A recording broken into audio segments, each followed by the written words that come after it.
மக்கள் சக்தி அரசாங்கம் என்ற ரீதியிலே நாங்கள் கல்விக்கான பாரியளவு முன்னேற்றத்தை முன்னுரிமையை வழங்கிக் கொண்டிருக்கின்றோம். உங்களுக்கு தெரியும், புதிய கல்வி சீரமைப்பை நாங்கள் ஆரம்பித்திருக்கின்றோம். தரம் 1லும் தரம் 6லும் ஆரம்பிப்பதற்கான முயற்சிகளை செய்திருந்தோம்.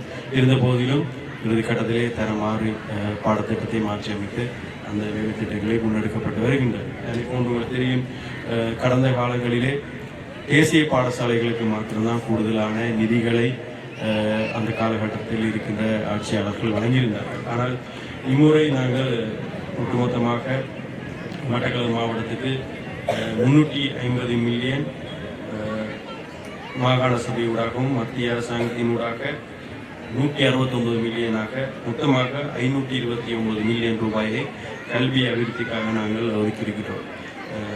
விசேடமாக கட்டடங்களை திருத்துவதற்காகவும் பாடசாலையில் இருக்கின்ற பகுதிக குறைபாடுகளை நிவர்த்தி செய்வதற்காக நாங்கள் இந்த நிதி விடுவிப்புகளை நாங்கள் செய்திருக்கின்றோம்.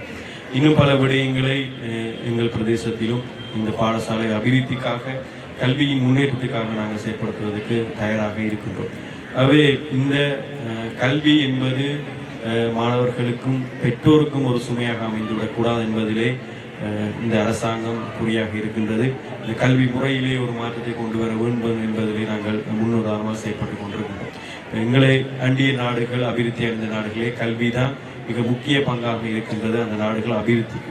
ஆகவே அந்த நாட்டின் வளர்ச்சிக்கு கல்வி எந்த அளவுக்கு முக்கியமான ஒரு பங்களிப்பை வழங்குகின்றதோ அதனை போன்று எங்களது இந்த நாட்டிலும் கல்வியின் ஒரு மாற்றத்தை கொண்டு வந்து இந்த மாணவர்களின் சுமைகளை, கல்வி சுமைகளை நாங்கள் குறைக்கின்றோம். அதே நேரம் அவர்களை அறிவு படைந்த, அதே நேரம் இந்த நாட்டின் பயனுள்ள மாணவர்களாக நாங்கள் அவர்களை மாற்றி அமைக்கின்றோம் என்பதிலே நாங்கள் குறியாக இருக்கின்றோம். கௌரவ பிரதி அமைச்சர் மணிகனும் கௌரவ பிரதமர் கருணி அமரசூரிய அவர்களும் ஒரு பெண்ணாக இருந்து அந்த முயற்சியினை அவர்கள் மேற்கொண்டிருந்தார்.